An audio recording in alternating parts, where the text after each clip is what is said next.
ఏది అయినా ట్రై చెయ్యి ఆచి చికెన్ మసాలా. ఆచి చికెన్ మసాలా. కృత్రిమ మేధస్సు ఉద్యోగాలపై పెను ప్రభావమే చూపుతుందనే వాదన రోజురోజుకు బలపడుతోంది. ప్రపంచ కార్మిక మార్కెట్లను కృత్రిమ మేధస్సు రూపంలో ఒక సునామీ ముంచెత్తనుందని అంతర్జాతీయ ద్రవ్యనిధి ఎండీ క్రిస్టాలినా జార్జియేవా హెచ్చరించారు.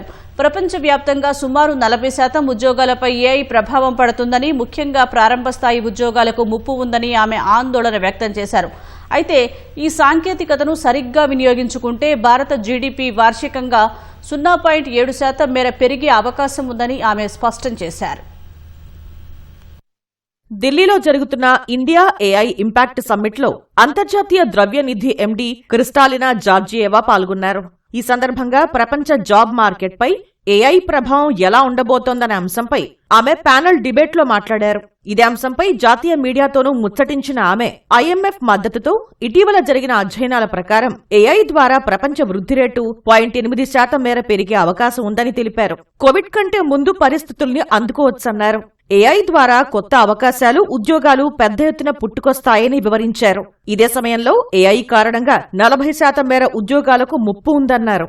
అభివృద్ధి చెందిన దేశాల్లో ఏకంగా 60% ఉద్యోగాలపై ప్రభావం పడుతుందని ఐఎంఎఫ్ ఎండీ తెలిపారు.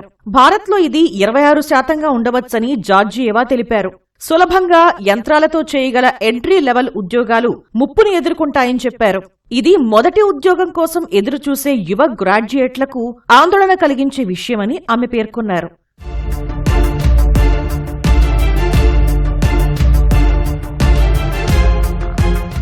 భారత్ వంటి అత్యధిక జనాభా కలిగిన దేశంలో ఏటా కోట్లాది మంది యువత వర్క్ ఫోర్స్ లో చేరుతుంటారు. 2023-2024 మధ్య 1.9 కోట్ల మందికి పైగా యువత చేరారు.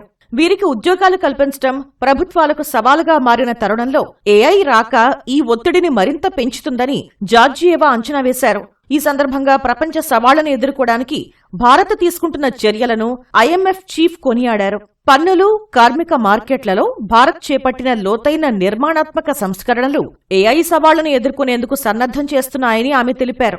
బ్యాంకింగ్, కార్పొరేట్ రంగాలు బలంగా ఉన్నాయన్న ఐఎంఎఫ్ ఎండీ ఇవి పెట్టుబడులకు అనుకూలమైన వాతావరణాన్ని సృష్టించాయని ప్రశంసించారు. ఏఐని ప్రజాస్వామీకరించే దిశగా ప్రధాని నరేంద్ర మోదీ చేస్తున్న కృషిని ఆమె అభినందించారు. ఇటీవల బ్రిటన్, ఈయూతో కుదుర్చుకున్న వాణిజ్య ఒప్పందాలు ఏఐ, సెమీ కండక్టర్ల సరఫరా కోసం అమెరికా నేతృత్వంలోని పాక్ సిలికా కూటమిలో భారత్ చేరటం అత్యుత్తమ నిర్ణయాలని జార్జియేవా ప్రశంసించారు. ప్రపంచ సరఫరా వ్యవస్థతో అనుసంధానం కావడం ద్వారానే ఏఐ తెచ్చే మార్పుల ప్రభావాన్ని భారత్ తట్టుకోగలదని వివరించారు. భారత్ నిర్దేశించుకున్న వికసిత్ భారత్ 2047 లక్ష్యాలు సాధ్యమేనని పేర్కొన్నారు. $30 ట్రిలియన్ ఆర్థిక వ్యవస్థగా భారత్ అవతరిస్తుందని విశ్వాసం వ్యక్తం చేశారు.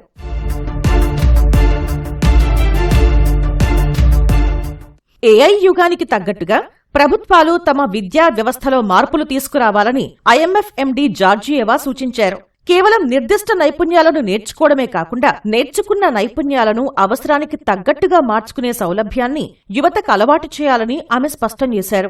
డిజిటల్ మౌలిక సదుపాయాలు, డిజిటల్ ఐడీల విషయంలో 10 నుంచి 15 ఏళ్ల క్రితం ఉన్న భారత్కు నేటి భారత్కు ఎంతో వ్యత్యాసం ఉందని ఆమె కొనియాడారు. సవాళ్లను సమిష్టి కృషితో ఒకరి నుంచి ఒకరు నేర్చుకోవడం ద్వారా మాత్రమే అధిగమించగలమని ఆమె సూచించారు.